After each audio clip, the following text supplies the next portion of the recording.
Hello everyone, welcome back to Biovision academy. मैं हूं आपकी बायो एजुकेटर योगेश्वरी राजपूत। आज हम डिस्कस करने वाले बहुत ज्यादा इंपॉर्टेंट टॉपिक के बारे में जिसका नाम है कैंसर। तो ये कैंसर अगर आप 12th क्लास में हैं तो वो भी आपके लिए बहुत ज्यादा मोस्ट इंपॉर्टेंट टॉपिक है, क्योंकि ये बहुत ज्यादा इंपॉर्टेंट है। ओके, 12th क्लास के लिए। नेक्स्ट अगर हम बात करेंगे बीएससी की, अगर आप बीएससी के स्टूडेंट हैं, फर्स्ट ईयर के हो या सेकेंड ईयर के, दोनों के अंदर ये पूरा कंप्लीट यहाँ पर कैंसर टॉपिक में आपको एक्सप्लेन करने वाली हूँ। इसके अंदर हम सारी चीजें पढ़ेंगे। कैंसर कैंसर कितने टाइप्स के होते हैं, ओके, और इसके अंदर ये किसके कारण होते हैं, प्रोटोऑन्कोजीन, ऑन्कोजीन, इसके अलावा ट्यूमर सप्रेसर जीन। और फिर हम डिस्कस करेंगे यहाँ पर कि इसको हम, ये जो डिसीज होती है इसको हम डायग्नोज कैसे करेंगे, ये किन कारणों से होती है। ओके, इसके बाद में हम यहाँ पर देखेंगे कि इसका ट्रीटमेंट क्या हो सकता है, और फिर सेल की जो डेथ होती है वो किस तरीके से होती है। ओके, अगर आपने देखा होगा कि हमारी बॉडी के अंदर कंटिन्यूअसली सेल बनती रहती है, तो वो सेल बनती है तो सेल की डेथ भी तो होती होगी, तो सेल की डेथ होती किस तरीके से। और फिर आपने देखा होगा कि अगर आपको कहीं पर लग जाती है, आप गिर जाते हैं, ओके, तो उस टाइम पर भी सेल की डेथ होती है, तो वो एक अलग टाइप से होती है सेल की डेथ। तो इन सभी के बारे में हम डिस्कस करने वाले हैं। Let's start. तो हम देखते हैं यहाँ पर कैंसर। कैंसर होता क्या है? कैंसर हम देखते हैं कि हमारी बॉडी के अंदर क्या होता है, सेल डिवीजन चल रहा है। ओके, अब ये सेल डिवीजन जो होता है ये नॉर्मली चलता रहता है, लेकिन किसी कारण से अब ये म्यूटेशन भी हो सकता है, किसी कारण से म्यूटेशन हो जाए, जैसे X-ray, UV ray, gamma ray. Okay, इन सब कारणों से क्या होता है, म्यूटेशन हो जाता है। या फिर क्या हो सकता है कि हमारी बॉडी के अंदर किसी केमिकल्स के कारण म्यूटेशन हो जाता है, मतलब सडनली चेंजेस होना। तो उसमें क्या होता है कि हमारी जो सेल्स होती है वो क्या करती है, अनकंट्रोल सेल डिवीजन करने लग जाती है। जो सेल डिवीजन नॉर्मली होना चाहिए वो तो ठीक रहता है, लेकिन जब अनकंट्रोल सेल डिवीजन होने लग जाता है, जब कोई नियंत्रण ही नहीं रहता है, कोई कंट्रोल ही नहीं रहेगा, उस कंडीशन में वहां पर क्या होता है, सेल का एक बंच बन जाता है, एक गुच्छा बन जाता है, तो उसे हम कहते हैं सेल कैंसर। ओके, तो हम ये यहाँ पर देखते हैं कैंसर की definition. Cancer is a disease characterized by uncontrolled, abnormal, and rapid division of cell, okay, which invalid surrounding tissue and may spread to distant organ। इसके अंदर क्या होता है, जो भी कैंसरस सेल होती है वो धीरे धीरे दूसरे ऑर्गन्स तक भी चली जाती है, और उसके आसपास के जितने भी सेल्स होती है, जितने भी टिश्यू रहते हैं या कोई ऑर्गन रहते हैं, तो उसको भी वहां पर वो क्या करती है कि कैंसर कर देती है। ओके, इसके अंदर हम यहाँ पर बात करेंगे कि प्रोटो ऑन्कोजीन होता है।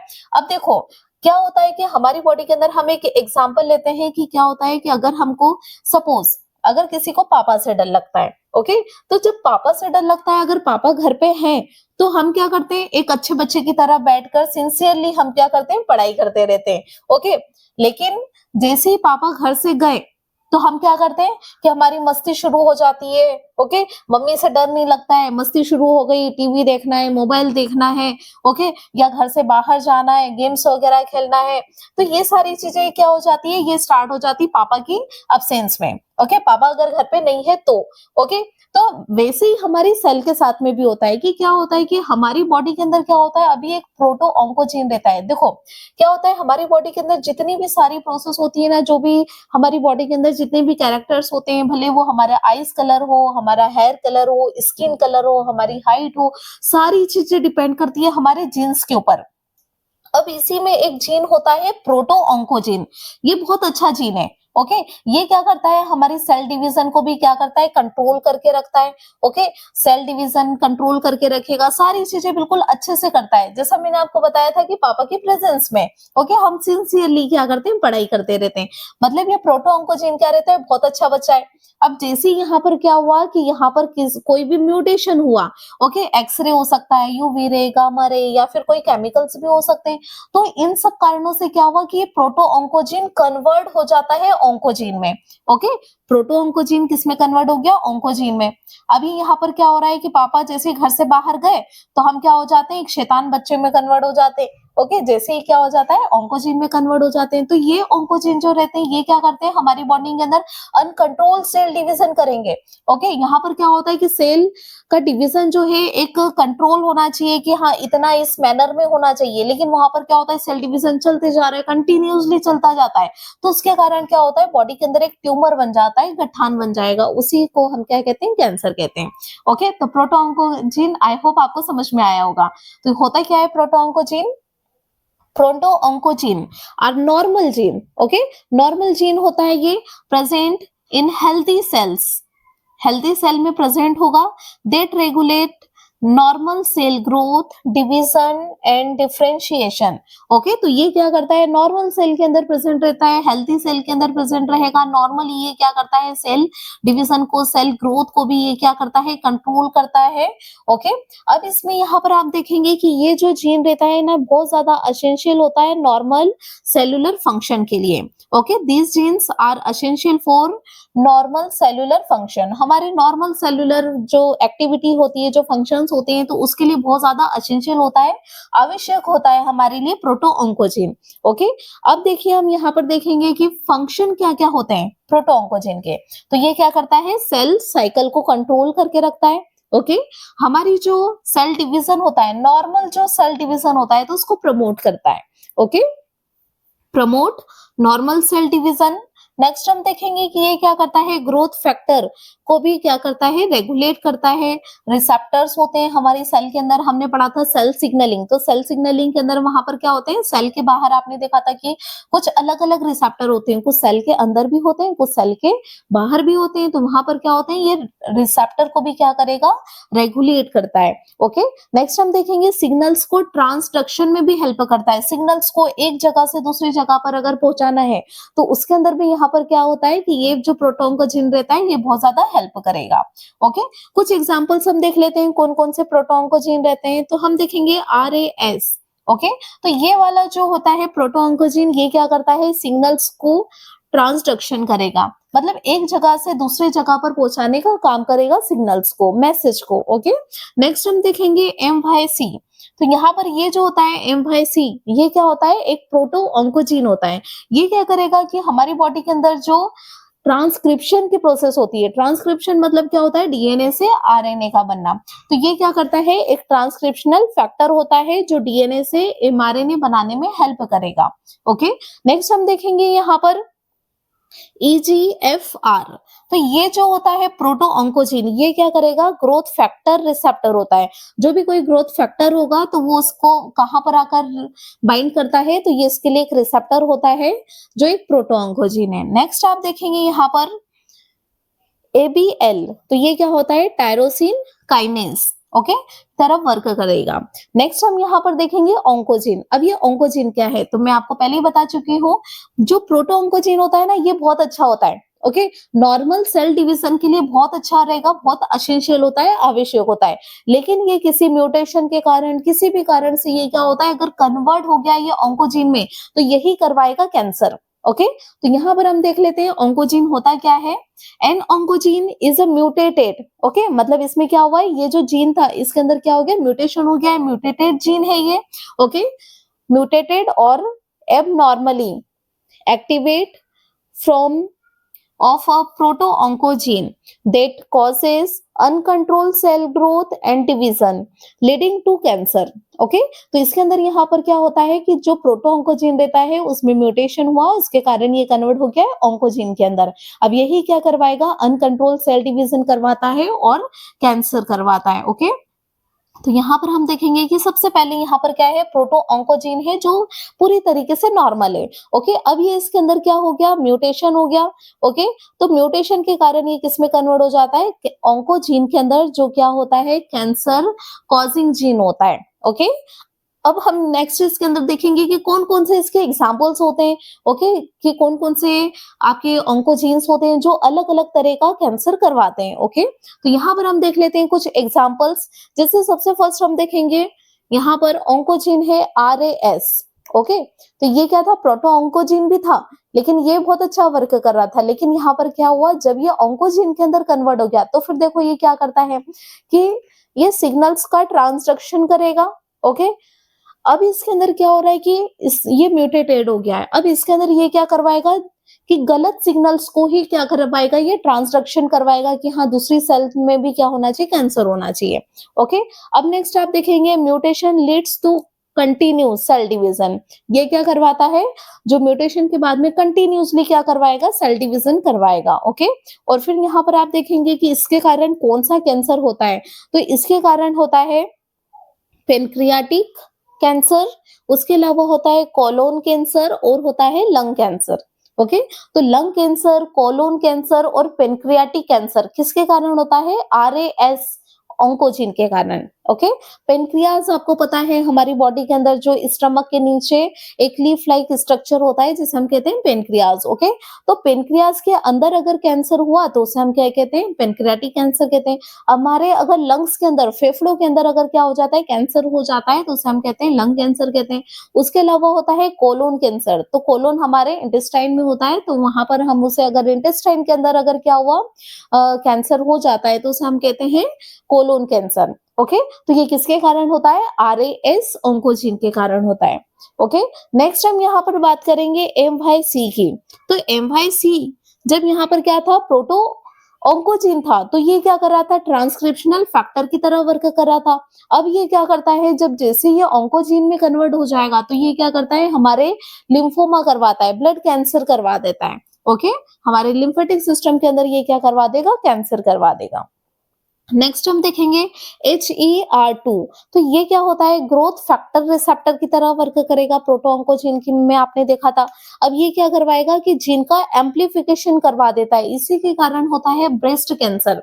ओके, फीमेल्स में या मेल्स में भी आप देखेंगे तो इसके अंदर क्या होता है, ब्रेस्ट कैंसर अधिकतर होता है फीमेल्स में। ओके, तो यहाँ पर क्या होता है कि जब ब्रेस्ट कैंसर होता है तो ये जो जीन होता है, ओके, HER2, तो ये क्या करवाएगा कि वहां पर वो जो जीन होता है ऑन्कोजीन जो ब्रेस्ट कैंसर करवा रहा है, तो उसको एम्पलीफाई करवाने लग जाता है। एम्पलीफिकेशन का मतलब क्या होता है कि उस जीन को एक तो बड़ा करना और उसके मल्टीपल कॉपीज बनाना। ओके, तो ये ब्रेस्ट कैंसर करवाएगा। नेक्स्ट आप देखेंगे यहाँ पर बात करेंगे ABL। ओके, तो ये क्या करवाता है, ये होता है क्रोमोसोमल ट्रांसलोकेशन करवाता है। ओके, और ये यहाँ पर आपको कहाँ पर मिलेगा, तो ये आपका क्रोनिक माइलोइड ल्यूकेमिया। ओके, तो ये क्या करवाता है, ल्यूकेमिया। ल्यूकेमिया मतलब क्या होता है, जब हमारा ब्लड कैंसर हो जाता है, ल्यूकोसाइट किसको बोलते हो आप, WBC को। ओके, WBC का साइंटिफिक नेम होता है ल्यूकोसाइट। तो जब WBC में अगर हमारे ब्लड के अंदर अगर कैंसर हो जाता है तो उसे हम कहते हैं ल्यूकेमिया। ओके, नेक्स्ट हम यहाँ पर बात करेंगे SIS की। तो ये क्या होता है, ये कोड करता है ग्रोथ फैक्टर को। ओके, तो ग्रोथ फैक्टर को अगर ये कोड करेगा तो उसके कारण क्या होते हैं, सेल की ग्रोथ भी बहुत फास्ट हो जाएगी। ओके, नेक्स्ट हम यहाँ पर बात करेंगे साइक्लिन डी की। तो साइक्लिन डी जो रहता है वो क्या करता है, सेल साइकिल को रेगुलेट करेगा। ओके, और ये क्या करेगा कि यहाँ पर प्रमोट करता है अनकंट्रोल सेल डिवीजन को। ओके, सेल साइकिल जो अनकंट्रोल सेल साइकिल होना चाहिए उसको प्रमोट करेगा ये। ओके, नेक्स्ट हम यहाँ पर बात करेंगे कि ट्यूमर सप्रेसर जीन क्या होता है। अब देखो, ट्यूमर ट्यूमर मतलब क्या है कि सेल का पूरा बंच बन जाना, एक गांठ बन जाना। ओके, अब इसके अंदर सप्रेसर, सप्रेसर का मतलब क्या होता है, कम करना। Okay, gene. तो अब ये इसके अंदर क्या होता है, ट्यूमर सप्रेसर जीन ऐसे होते हैं जो क्या करेंगे कि कैंसर नहीं होने देते हैं। ओके, कैंसर होने से हमको बचाते हैं। ओके, लेकिन ये किसी कारण से अगर क्या हो जाते हैं, इनएक्टिव हो जाते हैं, अपना वर्क नहीं कर पाते हैं, तो फिर उस कंडीशन में कैंसर होता है। ओके, लेकिन जब तक ये एक्टिव है, ट्यूमर सप्रेसर जीन जब तक हमारी बॉडी के अंदर एक्टिव रहते हैं, सक्रिय होते हैं, जब तक ये हमारी बॉडी के अंदर कैंसर को नहीं होने देंगे। ओके, अब इसके अंदर हम यहाँ पर देखते हैं कि ट्यूमर सप्रेसर जीन होता क्या है, इसकी डेफिनेशन देखिए आप। A tumour suppressor gene is a gene that normally prevents uncontrolled cell growth by regulating the cell cycle. Okay, repairing DNA damage and inducing apoptosis. Okay, तो इसके कारण यहाँ पर क्या हो रहा है कि ये ट्यूमर सप्रेसर जीन होता है जो क्या करता है, नॉर्मली प्रिवेंट करता है अनकंट्रोल सेल डिवीजन को। प्रिवेंट करना मतलब उसको बचाना। ओके, तो यहाँ पर क्या करता है, अनकंट्रोल सेल डिवीजन को क्या करता है, प्रिवेंट करता है। उसके अलावा यहाँ से क्या होता है, कि रेगुलेट करेगा सेल साइकिल को।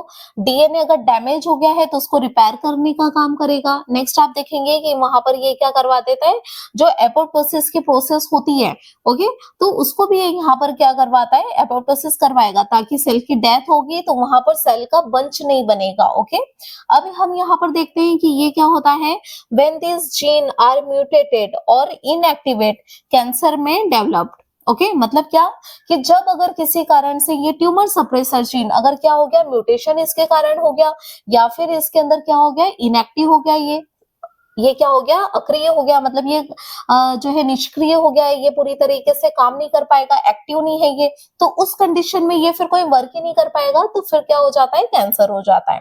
अब हम इसके अंदर देखते हैं कि कौन कौन से ऐसे ट्यूमर सप्रेसर जीन होते हैं, उनके एग्जाम्पल देखेंगे और साथ में उसके फंक्शंस देखेंगे। ओके, तो हम यहाँ पर देखते हैं कि कुछ यहाँ पर सबसे मेन होता है P53। ओके, तो P53 जो होता है वो क्या होता है, एक ट्यूमर सप्रेसर जीन होता है जो कैंसर नहीं होने देगा, लेकिन अगर ये किसी कारण से अगर क्या हो गया, एक्टिव हो गया, तो उसके कारण फिर ये क्या करवाता है, करवा देगा, कैंसर करवा देगा। तो P53 क्या करवाता है, ये जो है गार्जियन ऑफ द जीनोम, हमारे जीनोम के लिए बहुत ज्यादा इसका मेन बॉस होता है ये। ओके, बहुत ज्यादा इंपॉर्टेंट होता है ये। हम देखेंगे यहाँ पर control DNA repair and apoptosis, ये क्या करवाता है, डीएनए अगर डैमेज हो जाता है तो उसे रिपेयर करने का काम करेगा, और साथ में क्या करवा देता है, एपोप्टोसिस की प्रोसेस करवाएगा। एपोप्टोसिस में आगे बताऊंगी आपको कि एपोप्टोसिस होता क्या है, ये एक तरह की सेल डेथ होती है, तो ये पूरा डिटेल में हम आगे डिस्कस करने वाले हैं। ओके, अब देखिए यहाँ पर क्या होता है, म्यूटेटेड इन में मेनी कैंसर्स, अगर इसके अंदर क्या हो गया, म्यूटेशन हो गया, तो बहुत सारे कैंसर ये करवा सकता है। ओके, अब नेक्स्ट हम देखेंगे आरबी। आरबी का फुल फॉर्म होता है रेटिनोब्लास्टोमा जीन। अब ये जो जीन होता है तो ये क्या करेगा कि यहाँ पर जब सेल साइकिल की प्रोसेस होती है तो उसके अंदर जो G1 फेज होती है और एस फेज होती है, ओके, तो उसमें ये बहुत ज्यादा इंपॉर्टेंट रोल प्ले करती है, G1 फेज को और एस फेज को रेगुलेट करती है, कंट्रोल करती है। अब देखिए जीवन फेज क्या होता है, तो जीवन फेज आपने सेल साइकिल, मैंने आपको एक पूरा टॉपिक, पूरा एक लेक्चर लिया है, उसके अंदर आप जाकर देख सकते हैं। ओके, तो उसके अंदर एस फेज क्या होता है, जीवन फेज क्या होता है, उसके अंदर क्या बनता है, ये आपको देखना है। ओके, अब देखिए यहाँ पर नेक्स्ट क्या होता है, BRCA1, नेक्स्ट होता है BRCA2, तो ये क्या करेगा, डीएनए को रिपेयर करने का काम करता है ये वाला जीन। नेक्स्ट ये क्या करता है, associated with breast and ovarian cancer, अगर इसके कारण क्या हो गया, कोई म्यूटेशन हो गया इस जीन के अंदर, तो उसके कारण ब्रेस्ट कैंसर, और ओवरी होती है ना फीमेल के अंदर, जो ओवरी होती है वो क्या करती है, ओवम को रिलीज करती है, ओवम जो रहते हैं तो वो क्या होते हैं, फीमेल गैमेट होते हैं, तो ओवरी के अंदर भी इसके कारण कैंसर हो सकता है। नेक्स्ट हम यहाँ पर बात करेंगे एपीसी। एपीसी जीन जो होता है वो क्या होगा, ट्यूमर सप्रेसर जीन होता है। अब ये क्या करवाता है, ये जो रहता है अगर ये इनएक्टिव हो गया या फिर इसके अंदर म्यूटेशन हो गया तो ये क्या करवा देगा, कोलोन कैंसर करवा देगा, नहीं तो ये कोलोन कैंसर होने से प्रिवेंट करेगा, बचाता है। अब नेक्स्ट हम यहाँ पर बात कर लेंगे कि कौन कौन से ऐसे कैंसर होते हैं, कौन कौन से कहाँ कहाँ पर बॉडी में कैंसर हो सकते हैं, कितने टाइप्स के कैंसर होते हैं। तो हम ये यहाँ पर देखेंगे कि कैंसर को अलग अलग हम यहाँ पर क्लासिफाई कर लेंगे। Cancer is classified based on the type of tissue और सेल वेर इट ओरिजिनेट्स, कि कहाँ से ये ओरिजिन हुए हैं, यहाँ से हम इसके टाइप्स देख लेते हैं, इसको क्लासिफाई किया है। अब सबसे फर्स्ट हम इसके अंदर देखेंगे कार्सिनोमा। कार्सिनोमा जो कैंसर होता है उसका ओरिजिन होता है, जो उसकी उत्पत्ति होती है वो कहाँ से होती है, हमारे एपिथेलियल सेल्स से होती है। ओके, अब ये जो होता है बहुत मोस्ट कॉमन टाइप का कैंसर होता है, जो कहाँ पर होगा, इसके एग्जांपल्स होते हैं ब्रेस्ट कैंसर, लंग कैंसर और कोलोन कैंसर। ओके, तो ये जो होता है ये इसका ओरिजिन कहाँ से होता है, कार्सिनोमा का एपिथेलियल टिश्यू से होता है। नेक्स्ट हम यहाँ पर बात करेंगे सार्कोमा। तो सार्कोमा जो रहता है ये मसल्स के अंदर हम देखेंगे, मसल्स में एक टॉपिक आपको पढ़ाऊंगी, तो उसके अंदर हम यहाँ पर पढ़ेंगे कि मसल्स जो रहती है, मसल्स के अंदर कॉन्ट्रैक्शन रिलैक्सेशन किसके कारण होता है, तो वहां पर होते हैं सार्कोमियर्स। अगर वहां पर ही अगर क्या हो जाता है, सार्कोमियर्स में अगर कैंसर हो जाता है तो उसे आप कहते हैं सार्कोमा। ओके, तो ये कहाँ पर, इसके कारण क्या कैंसर होगा, कहाँ पर होगा, तो मसल्स में होगा, बोन्स में होगा, ओके, कार्टिलेज में होगा। ओके। तो ये कार्टिलेज क्या होता है, हमारे ये ईयर में आप देखेंगे, ओके, तो ये जो होता है इसको आप क्या बोलते हैं, पिन्ना। ठीक है, ये ईयर जो रहता है ना, ये बाहर से जो ये क्या करता है, साउंड को यहाँ से कलेक्ट करता है। ओके, और फिर ये क्या करता है कि यहाँ से ये जो होता है, ये किसी ना तो बोन से नहीं बना हुआ है, किसी हड्डी से बना हुआ नहीं होता है, ये कार्टिलेज से बना हुआ होता है, इसको हम बोलते हैं पिन्ना। तो ये कार्टिलेज में भी कैंसर करवा सकता है, मसल्स में करवा सकता है, और हमारी बोन्स के अंदर, हमारी हड्डी के अंदर भी कैंसर करवा सकता है। तो जब भी अगर क्या होगा कि मसल्स के अंदर या बोन के अंदर या कार्टिलेज के अंदर अगर कैंसर होगा तो उसे हम कहते हैं सार्कोमा कैंसर। नेक्स्ट हम यहाँ पर बात करेंगे ल्यूकेमिया। तो अभी थोड़ी देर पहले मैंने आपको डिस्कस किया था ल्यूकेमिया। ल्यूकेमिया मतलब क्या होता है, ब्लड कैंसर। हमारे ब्लड के अंदर जो डब्ल्यूबीसी होती है उसका साइंटिफिक नेम ही होता है ल्यूकोसाइट, और आरबीसी का साइंटिफिक नेम क्या होता है, उसका साइंटिफिक नेम होता है इरिथ्रोसाइट। ओके, तो यहाँ पर क्या होता है, अगर हमारे ब्लड के अंदर अगर कैंसर हो जाता है तो उसे हम कहते हैं ल्यूको ल्यूकेमिया। अब ये किसके कारण, कहाँ से इसका ओरिजिन होगा, तो ये कहाँ से होता है, हमारे ब्लड के अंदर। ओके, ब्लड फॉर्मिंग टिश्यू में होता है। और अच्छा, ब्लड बनता कहाँ पर है, हमारी बॉडी के अंदर ब्लड जो रहता है ना वो कहाँ पर बनता है, खून कहाँ पर बन रहा है हमारी बॉडी के अंदर। ओके, तो ये कहाँ पर बनेगा, हमारी जितनी भी बोन्स होती है, हड्डी, हमारी जो जितनी भी बोन्स होती है उसके अंदर एक कैविटी होती है। ओके, स्पॉन्जी एक स्ट्रक्चर होता है, तो उसे हम कहते हैं बोन मेरो। तो ये जो बोन मेरो होता है उसी के अंदर ही हमारी जो है ब्लड बनता है। उसके अलावा हमारी कुछ इम्यून सेल्स भी बनती है, टी सेल, बी सेल वगैरह। तो ये सारी जितनी भी हमारी लॉन्ग बोन होती है, जितनी भी लंबी हड्डियां रहती है, उन सभी के अंदर हमारा ब्लड बनता है।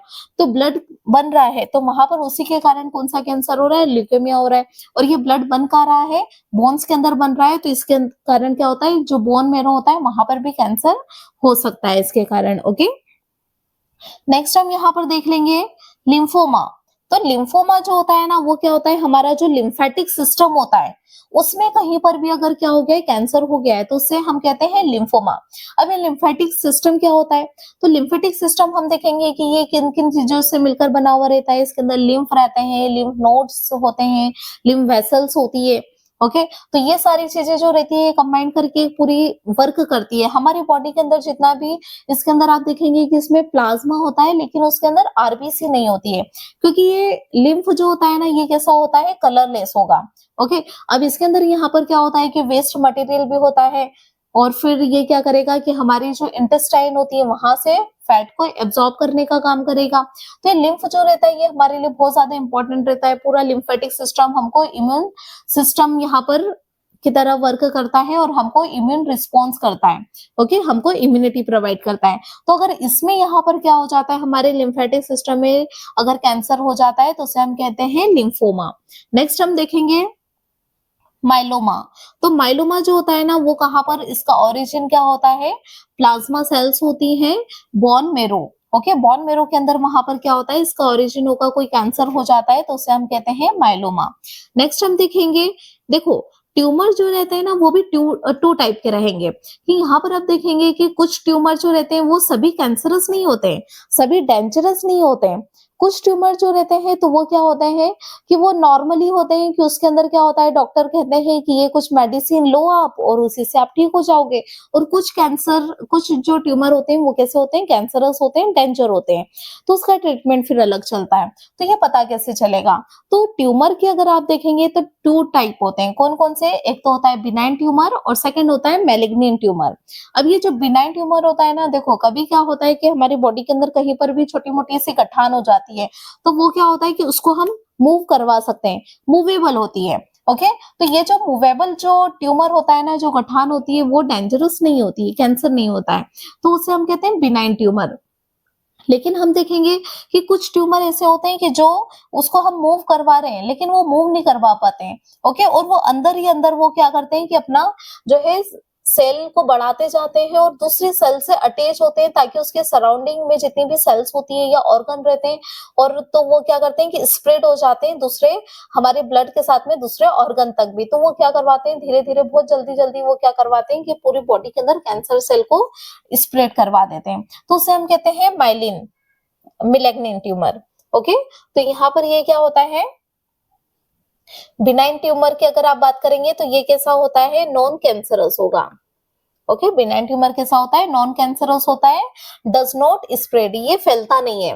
नेक्स्ट अगर हम वहीं पर किसकी बात करेंगे, मैलिग्नेंट ट्यूमर की बात करेंगे, तो ये कैंसरस होता है, स्प्रेड होता है। ओके, ये दूसरी जगह पर फैल सकता है। इसके अंदर हम देखते हैं कि यहाँ पर ये अलग अलग यहाँ पर कैंसर हो सकते हैं, लंग कैंसर है, स्टमक के अंदर कैंसर हो सकता है, ब्रेस्ट कैंसर हो सकता है, ब्रेन कैंसर है, ये ओवेरियन कैंसर, बोन के अंदर कैंसर हो गया है। ओके, तो ये अलग अलग यहाँ पर क्या हो जाते हैं, कैंसर हो जाते हैं, बॉडी में कहीं पर भी हो सकता है।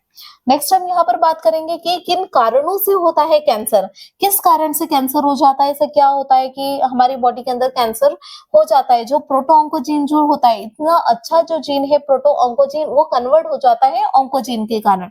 तो ये किस कारण से होता है, तो कुछ ऐसे सब्सटेंस होते हैं जो क्या करते हैं, हमारी बॉडी के अंदर प्रोटो ऑन्कोजीन को ऑन्कोजीन में कन्वर्ट कर देते हैं, तो उन्हीं सब्सटेंस को हम कहते हैं कार्सिनोजेंस। ओके, तो ये जो कार्सिनोजेंस होते हैं उसी के कारण कैंसर होता है। अब ये कार्सिनोजेंस क्या क्या हो सकते हैं, तो ये कुछ केमिकल्स भी हो सकते हैं। ओके, तो यहाँ पर हम देखेंगे कुछ केमिकल कार्सिनोजेंस होते हैं, जैसे टोबैको, ओके, स्मोकिंग, जो स्मोक करते हैं, है ना, तो उसके अंदर क्या होता है, टोबैको होता है, तो टोबैको के कारण भी क्या होता है, कैंसर हो जाएगा। नेक्स्ट आप देखेंगे बेंजीन, तो बेंजीन भी क्या होता है, केमिकल होता है, उसके कारण भी क्या हो जाता है, कैंसर हो जाएगा। अल्कोहल के कारण हो जाता है। नेक्स्ट अगर बात करेंगे आप फिजिकल कार्सिनोजेंस की, तो ये किस कारण से होता है, UV ray, X ray, gamma ray, okay, ionised radiation, कोई भी रेडिएशन हुई तो उसके कारण क्या हो जाता है, कैंसर हो सकता है। तो ये सब किसके अंदर आ गए, फिजिकल कार्सिनोजेंस के अंदर आ गए। नेक्स्ट आप बात करेंगे बायोलॉजिकल कार्सिनोजेंस के अंदर, तो यहाँ पर क्या होते हैं, हेपेटाइटिस बी होता है और वायरस, कुछ वायरस ऐसे होते हैं जो क्या करते हैं, कैंसर करवा देते हैं। अब इसके अंदर हम देखेंगे नेक्स्ट मैकेनिज्म ऑफ कार्सिनोजेनेसिस, तो इसके अंदर यहाँ पर क्या होगा कि कैसे ये कार्सिनोजेंस जो रहेंगे वो कैसे हमारी बॉडी के अंदर कैंसर करवा देते हैं। तो इसके अंदर सबसे पहले क्या होता है कि ये डैमेज कर देते हैं हमारे डीएनए को, डीएनए को क्या कर देंगे, म्यूटेशन कर देंगे, म्यूटेटेड कर देते हैं। सबसे पहले ये अटैक करते हैं डीएनए के ऊपर। ओके, तो डीएनए में यहाँ पर क्या होता है, डीएनए डैमेज हो गया। अगर ये डीएनए डैमेज हो गया तो यहाँ पर क्या होगा कि जेनेटिक अल्टरनेशन इसके अंदर होगी, और फिर उसके कारण क्या होगा कि अनकंट्रोल सेल डिवीजन होने लग जाएगा, कि सेल डिवीजन पर कोई कंट्रोल ही नहीं है, बस कंटिन्यूसली क्या हो रहा है, सेल डिवीजन चलते जा रहा है। नेक्स्ट हम देखेंगे कि यहाँ पर क्या हो जाता है कि जब अनकंट्रोल सेल डिवीजन होगा, इस तरीके से सेल डिवीजन होते रहेगा, तो उसके कारण क्या हो जाता है, सेल का एक गुच्छा बन जाता है, एक ट्यूमर बन जाएगा। ठीक है, तो यहाँ से क्या बन जाता है, ट्यूमर बन जाता है। अब इसके भी कुछ स्टेप्स होती है, जैसे आप देखेंगे इनिशिएशन, तो इनिशिएशन मतलब स्टार्ट होना, आरंभ होना है। इसके अंदर होता क्या है कि यहाँ पर होगा सबसे पहले म्यूटेशन, कहाँ पर, डीएनए में। ठीक है, तो यहाँ पर क्या होता है, म्यूटेशन इन डीएनए। नेक्स्ट आप देखेंगे प्रमोशन, प्रमोशन के अंदर क्या होता है, ग्रोथ ऑफ म्यूटेटेड सेल, जितनी भी म्यूटेटेड सेल होती है उसका प्रमोशन होने लग जाता है कि हाँ और ज्यादा ग्रोथ करूं।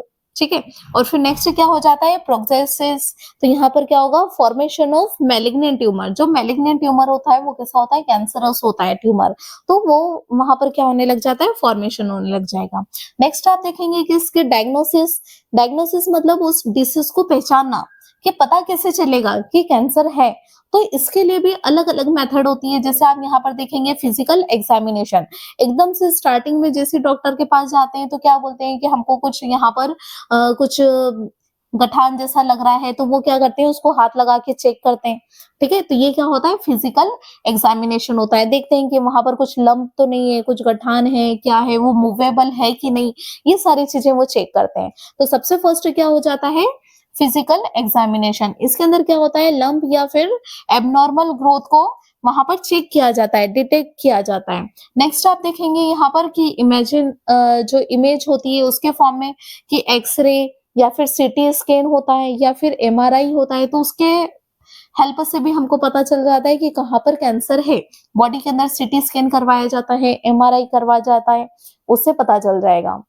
नेक्स्ट हम देखेंगे बायोप्सी। तो बायोप्सी के अंदर क्या होता है कि बायोप्सी में अगर कहीं पर भी गठान लग रही है, कहीं पर भी ट्यूमर लग रहा है, तो उसको क्या करते हैं डॉक्टर, छोटी सी सर्जरी करते हैं और उस ट्यूमर को वहां से कट करके निकाल देंगे। उसको कट करके निकाल देते हैं और उसे एक बॉक्स के अंदर रख के और जो लैब होती है वहां पर पहुंचा देते हैं और वहां पर लैब के अंदर उसको टेस्ट किया जाता है, वहां पर देखा जाता है कि ये सेल कैंसर है या नहीं है। ओके, माइक्रोस्कोप के अंदर। तो ये यहाँ पर आप देखेंगे removal of tissue for microscopic examination. तो उसको क्या करते हैं, टिश्यू को हम निकाल लेते हैं और माइक्रोस्कोपिक एग्जामिनेशन करते हैं, बहुत बारीकी से उसको चेक किया जाता है कि ये ट्यूमर कैसा है, बिनाइन ट्यूमर है या फिर मैलिग्नेंट ट्यूमर है। नेक्स्ट हम यहाँ पर देखेंगे ब्लड टेस्ट भी होता है। ओके, तो यहाँ पर क्या होता है कि ट्यूमर मार्कर्स होते हैं, जैसे PSA होता है, CA-125 होता है, तो वो मार्कर्स होते हैं, तो उसकी हेल्प से भी यहाँ पर पता चल जाएगा कि वो कैंसर है या नहीं है। नेक्स्ट आप देखेंगे मॉलिक्यूलर डायग्नोसिस। इसके अंदर हम क्या करेंगे, DNA को एनालिसिस करते हैं। नेक्स्ट हम इसके अंदर PCR करते हैं, पॉलीमरेज चेन रिएक्शन करते हैं।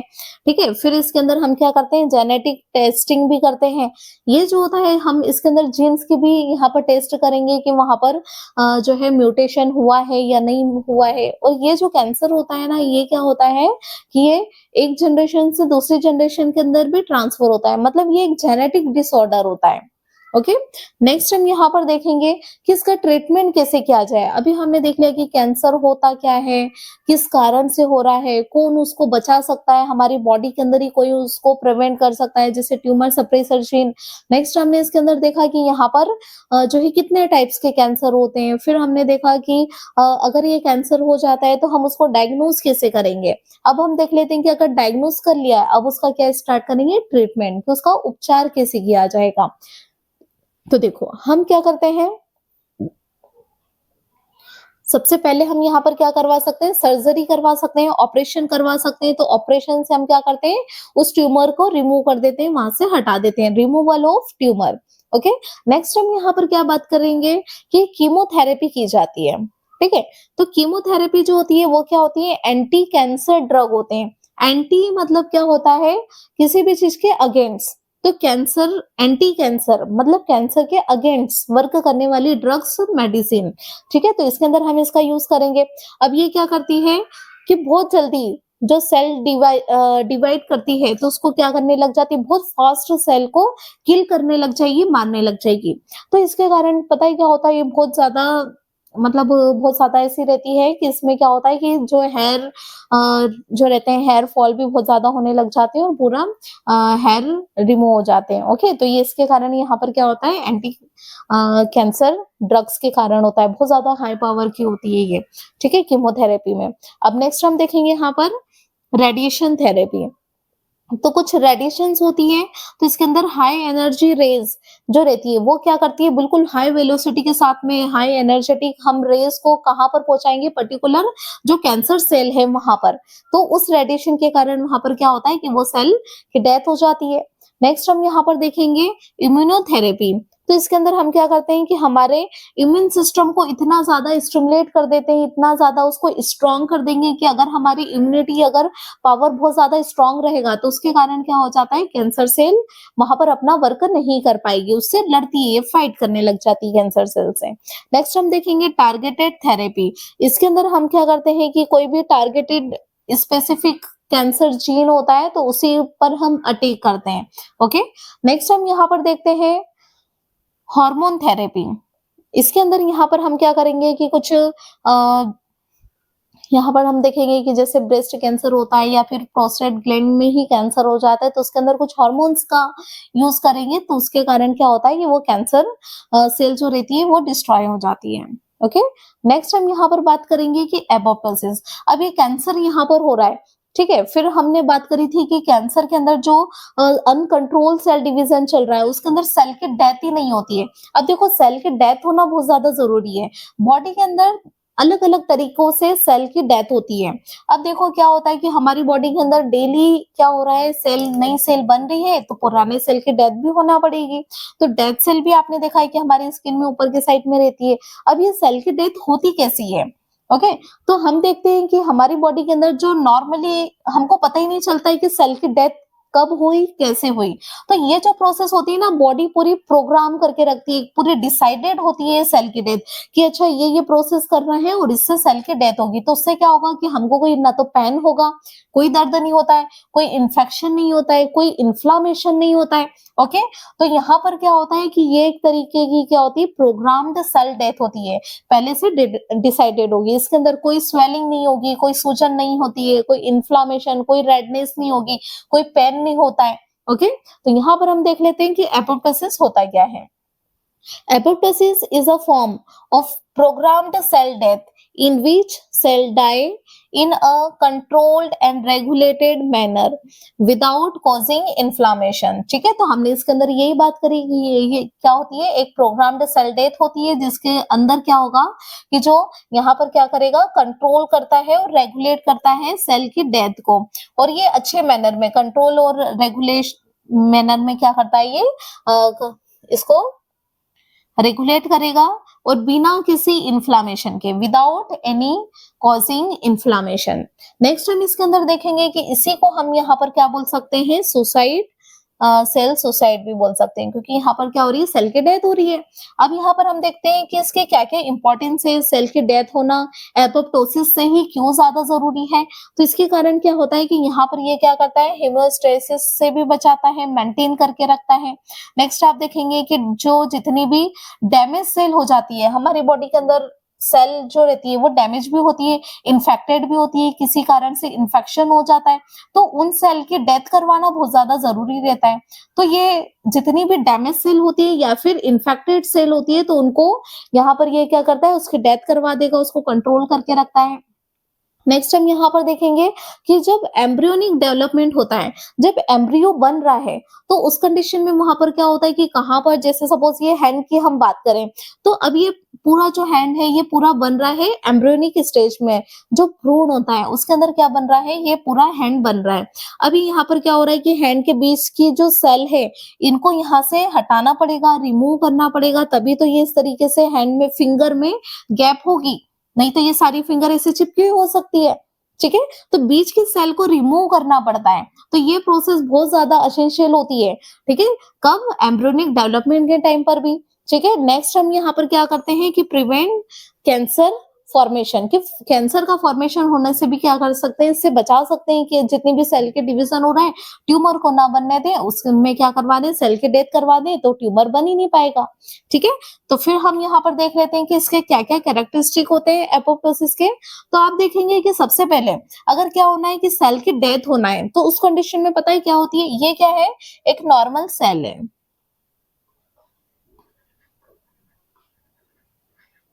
नॉर्मल सेल है। अब इसको क्या करवाना है, यहाँ पर ये किसी कारण से डैमेज हो गई है, ओके, या फिर इन्फेक्टेड सेल है, तो इसको आपको क्या करना है, इसकी डेथ करवाना है। तो इसमें यहाँ पर क्या होगा, सेल श्रिंक होने लग जाती है, सिकुड़ने लग जाएगी। तो देखो आप कैसे होती है, यहाँ पर ये आप देखेंगे कि सेल जो रहती है ये से सिकुड़ने लग जाएगी।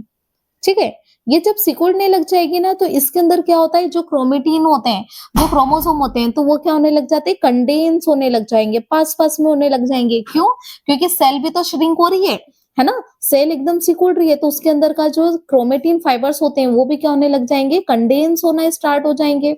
फिर आप यहाँ पर देखेंगे कि जब ये कंडेंस होने लग जाती है, इतनी पास पास में आ गए हैं, सेल पूरी तरीके से श्रिंक हो गई है। ठीक है, तो इसके कारण यहाँ पर क्या हो जाता है, यहाँ पर ये क्या है, सेल श्रिंक।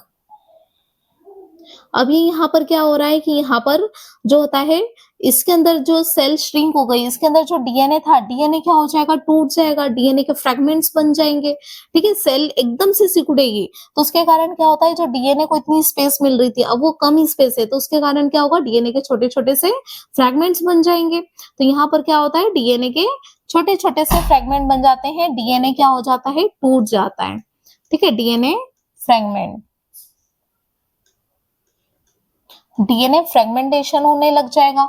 नेक्स्ट आप देखेंगे कि यहाँ पर ये जो सेल होती है ना, इसकी सतह पर, इसकी मेम्ब्रेन पर छोटे छोटे से उभार आपको दिखने लग जाते हैं, कुछ इस तरीके से, ये से आपको दिखने लग जाएंगे, तो इसको आप बोलते हैं ब्लेबलिंग।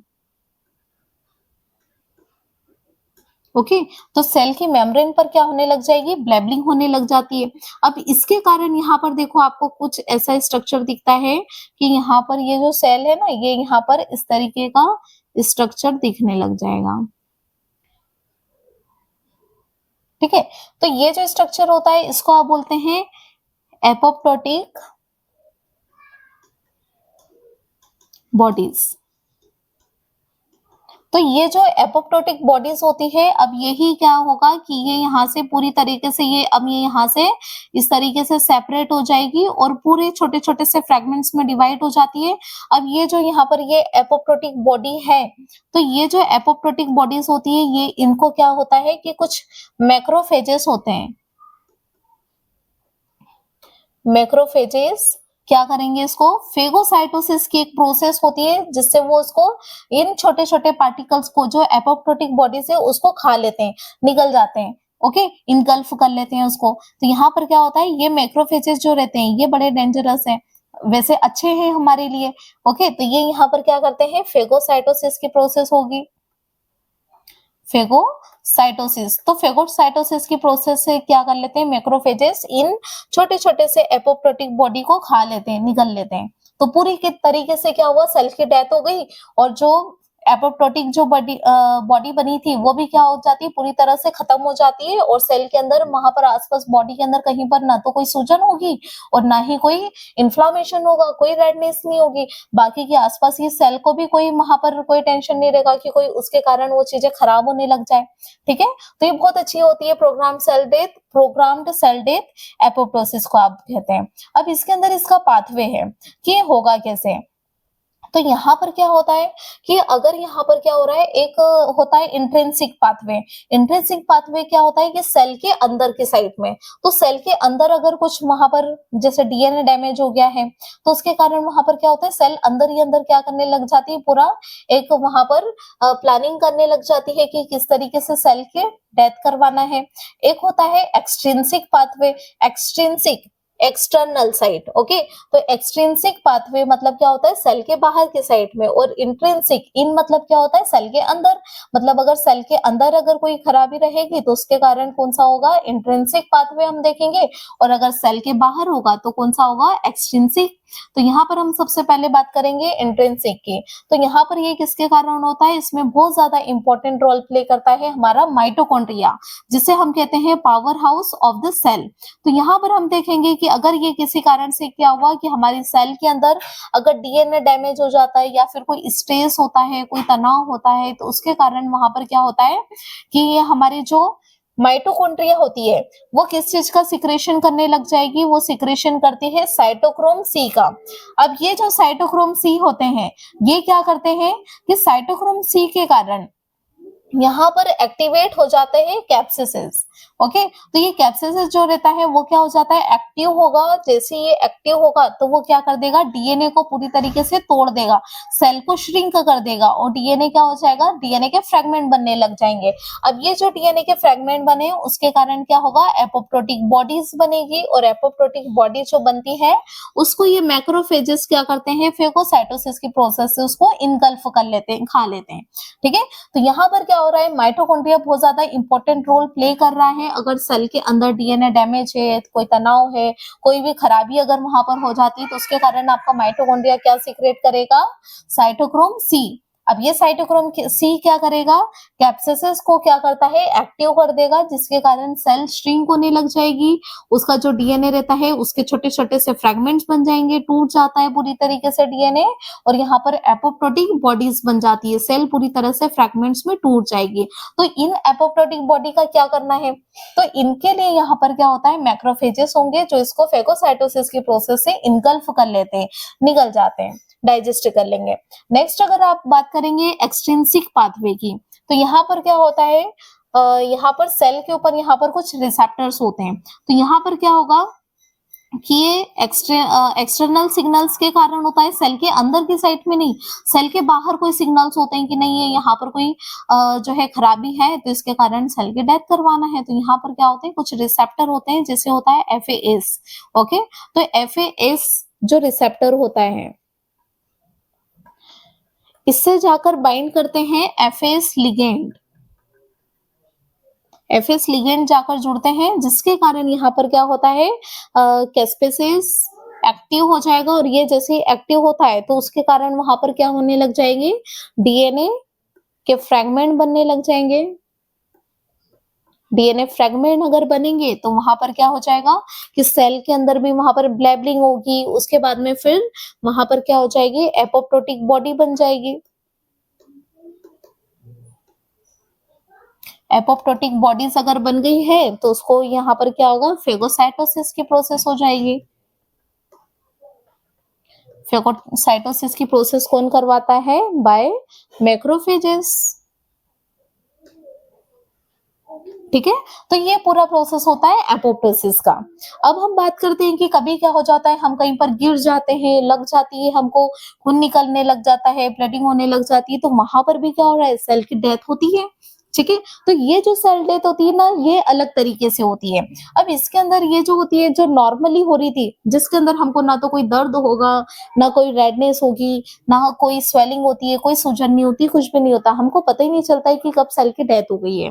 तो ये होता है एपोप्टोसिस। लेकिन कभी हम लग जाती है, हमको गिर जाते हैं कोई एक्सीडेंट के कारण, तो वहां पर क्या होता है कि जो सेल की डेथ होती है, जिसके अंदर स्वेलिंग भी होगी, इन्फ्लामेशन भी होता है, पेन भी होता है, रेडनेस हो जाती है, तो उस तरह की सेल डेथ को हम कहते हैं नेक्रोसिस। ठीक है, तो सेल की डेथ भी अलग अलग तरीके से हो रही है। अगर प्रोग्राम्ड सेल डेथ है तो एपोप्टोसिस, और अनप्रोग्राम्ड सेल डेथ है कि हमको पता ही नहीं है कि हम कब गिरने वाले हैं, कब गिर गए, कब लग गई हमको और एकदम से सेल की डेथ हो गई, तो वो जो सेल की डेथ होती है वो क्या होती है, नेक्रोसिस होती है। उसके अंदर बहुत ज्यादा पेन होता है। ठीक है, तो अब देखिए यहाँ पर कि नेक्रोसिस की डेफिनेशन क्या होती है, तो हम देखेंगे necrosis is a form of accidental और uncontrolled cell death caused by injury. Injury मतलब कहीं पर भी चोट लगना, ठीक है, इन्फेक्शन के कारण, टॉक्सिन्स मतलब कोई भी विषैले पदार्थ हो सकते हैं, तो उसके कारण भी एकदम से सेल की डेथ होना, या फिर लैक ऑफ ऑक्सीजन, मतलब बॉडी के अंदर अगर कहीं पर ऑक्सीजन प्रॉपर नहीं पहुंच पा रहा है, ऑक्सीजन का पूरी बॉडी के अंदर सप्लाई होना बहुत ज्यादा जरूरी होता है। अगर कहीं पर भी ऑक्सीजन अगर जिस भी पार्ट तक अगर नहीं पहुंचेगा तो उसके कारण क्या होने लग जाती है, सेल की डेथ होने लग जाती है, वो ऑर्गन धीरे धीरे खराब होने लग जाता है। ठीक है, तो ये इसके कारण होता है। अब हम यहाँ पर देखेंगे, it usually result in inflammation and damage to surrounding tissue. इसके कारण क्या होता है, इन्फ्लामेशन होगा, रेडनेस होगा, और ये क्या करता है, एक सेल की अगर यहाँ पर डेथ हुई है, कोई नेक्रोसिस हुआ है, तो वो आसपास की सेल को भी क्या करने लग जाएगा, धीरे धीरे खराब करने लग जाएगा। ठीक है, इन्फेक्शन करने लग जाएगा। अब हम यहाँ पर देख लेते हैं, अच्छा, ठीक है, तो ये यहाँ पर आपने देख लिया कि ये किसके कारण होता है, लैक ऑफ ऑक्सीजन और टॉक्सिन्स, कुछ इन्फेक्शंस के कारण होता है।